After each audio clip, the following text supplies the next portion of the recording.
ایران نے کل پاکستان کی حدود کی خلاف ورزی کرتے ہوئے صوبہ بلوچستان میں ایک فضائی حملہ کیا، جس کے نتیجے میں 2 بچے جاں بحق اور 3 بچیاں شدید زخمی ہوئیں۔ پاکستان نے اس واقعے کو لے کر ایرانی ناظم الامور کو طلب کر کے شدید احتجاج ریکارڈ کروایا ہے۔ اس آپریشن کے نتیجے میں پاکستان نے آج ایک جوابی آپریشن کیا ہے ایران کے صوبہ سیستان میں۔ اس آپریشن کو پاکستان نے مرگ بر کا نام دیا ہے اور پاکستان آرمی ISPR کا کہنا تھا کہ یہ آپریشن مکمل طور پر انٹیلیجنس بیسڈ آپریشن تھا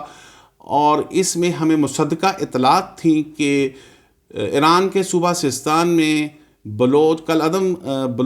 تنظیموں کے کارکن وہاں موجود تھے اور ان کی سرگرمیاں وہاں پہ جاری و ساری تھیں، جس کے متعلق ایران کو بارہا دفعہ اس دہشت گردوں کے متعلق آگاہ کیا گیا اور متعدد ڈوزیر پیش کیے گئے، شیئر کیے گئے ان کے ساتھ، لیکن ہمارے اس شدید قسم کے تحفظات پر ایران نے عمل نہ کیا، تو لہذا آج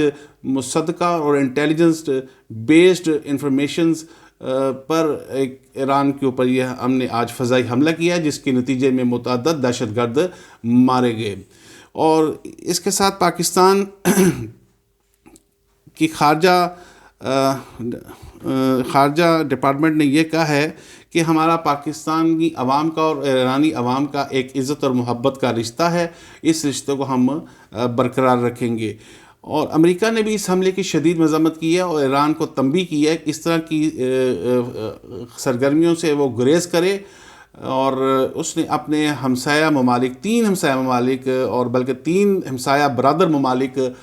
پاکستان، عراق اور شام کی فضائی حدود کی خلاف ورزی کی ہے۔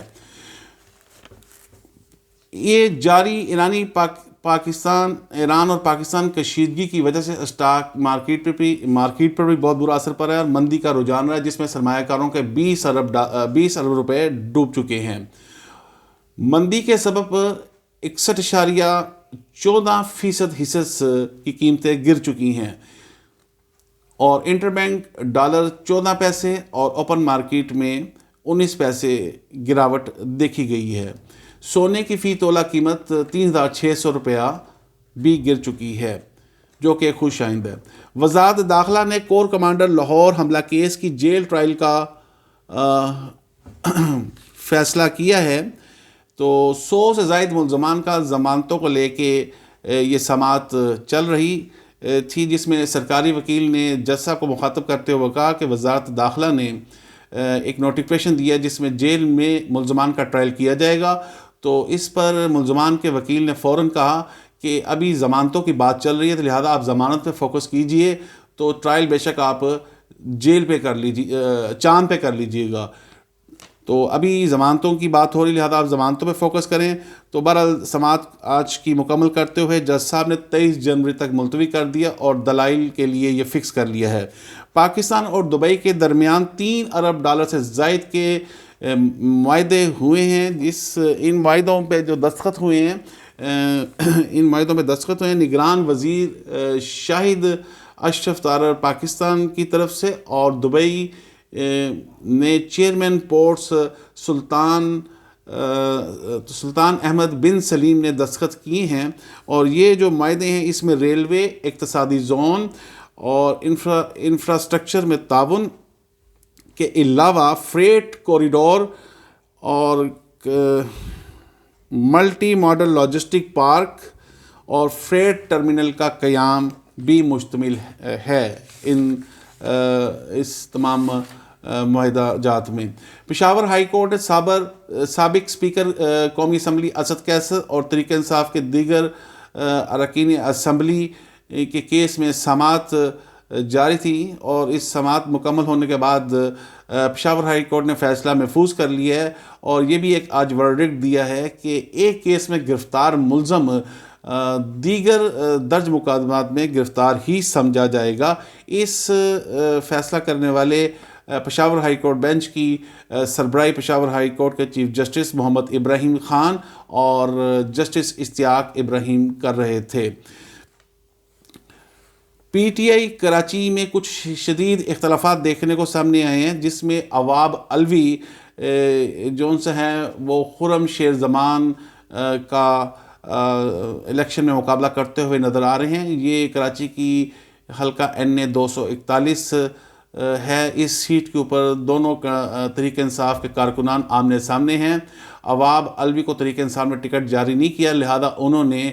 آزادانہ حیثیت میں الیکشن لڑنے کا فیصلہ کیا ہے، اور خرم شیر زمان تحریک انصاف کے حمایت یافتہ امیدوار ہیں۔ تو ان دونوں کے درمیان مقابلہ ہے، اور یاد رہے کہ عواب علوی صدر عارف علوی کے بیٹے ہیں۔ ٹکٹوں کی تقسیم پر پارٹی مختلف دھروں میں بڑھ چکی ہے، کارکنوں کا احتجاج جاری ہے۔ حلیم عادل شیخ نے اپنے گھر میں 3 ٹکٹس تقسیم کیے، جس میں سے 2 ٹکٹس قومی اسمبلی کے اور ایک صوبائی اسمبلی کا ٹکٹ ہے۔ جو صوبائی اسمبلی کا ٹکٹ حلقہ 123 کا ہے، انہوں نے اپنے بھائی نعیم شیخ کو دیا ہے، جو بعد ازاں کارکنوں کے احتجاج پر انہوں نے وہ ٹکٹ حلقہ 123 کا اپنے بھائی سے واپس لے لیا ہے۔ اور مزید آگے اس تنازع کو جو سنگین تر ہوتا جا رہا ہے، اس میں وکلاء نے بھی اپنا کردار ادا کیا ہے۔ وہ اس طرح سے کہ وکلاء حضرات اپنے من پسند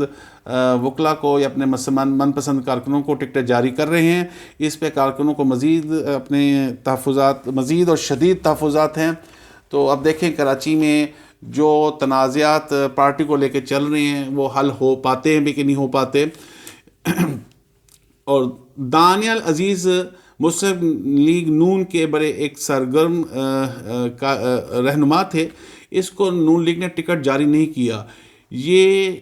انہوں نے ناروال شکرگر حلقہ قومی اسمبلی 175 سے الیکشن لڑنا تھا، تو یہ ان کو نون لیگ کی طرف سے ٹکٹ جاری نہیں ہوا، جبکہ نون لیگ نے انوار الحق کو وہاں ٹکٹ جاری کیا ہے۔ تو اس وجہ سے دانیال عزیز نے آزادانہ حیثیت سے یہاں الیکشن کنٹسٹ کرنے کا فیصلہ کیا ہے۔ تو اسی سلسلے میں وہ آج اپنا پہلا انتخابی جلسہ کرنے جا رہے تھے، لیکن پولیس کی وہاں مداخلت کی وجہ سے ان کی اسٹیج سے کرسیاں اٹھا لی گئیں اور وہاں کی لائٹیں بند کر دی گئیں اور ساؤنڈ سسٹم اٹھا کے وہ لے گئے۔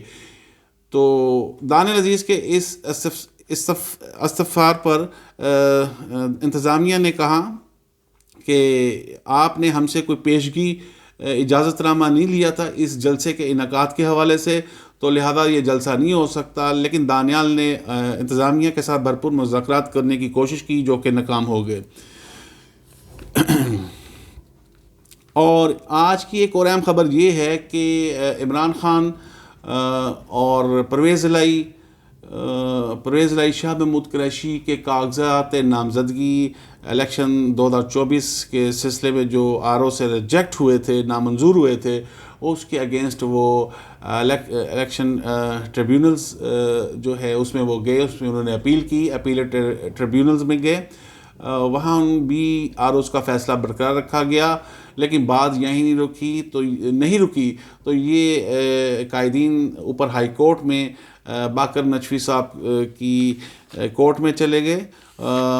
اس کورٹ نے آج فیصلہ دیا ہے جس میں انہوں نے RO اور اپیلیٹ ٹریبیونلز کے فیصلے کو برقرار رکھا ہے، اور اس طرح عمران خان، پرویز الہی اور شاہ محمود قریشی 2024 کے الیکشن سینیریو سے باہر ہو چکے ہیں، وہ الیکشن نہیں لڑ سکیں گے۔ اور اس کے علاوہ عمران خان نے کہا ہے کہ نواز شریف کا نام ایگزٹ کنٹرول لسٹ میں فوراً ڈالا جائے، کیونکہ وہ انتخابی سرگرمیوں کے بعد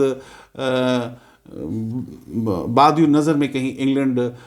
واپس نہ چلے جائیں، لہذا فوری طور پہ ان کا نام ایگزٹ کنٹرول لسٹ میں ڈالا جائے۔ اور نواز شریف آج حافظ آباد میں ایک جلسہ کرنے جا رہے ہیں آج شام کو، اور جس میں شہباز شریف، مریم نواز شریف اور سائرہ تارڑ اور دیگر قائدین بھی خطاب کریں گے۔ یہ یاد رہے کہ نواز شریف کا آج پہلا جلسہ ہے، اس انتخابی سرگرمیوں کے حوالے سے جو جلسہ انہوں نے کرنا تھا وہ ان کا آج پہلا جلسہ ہے جو حافظ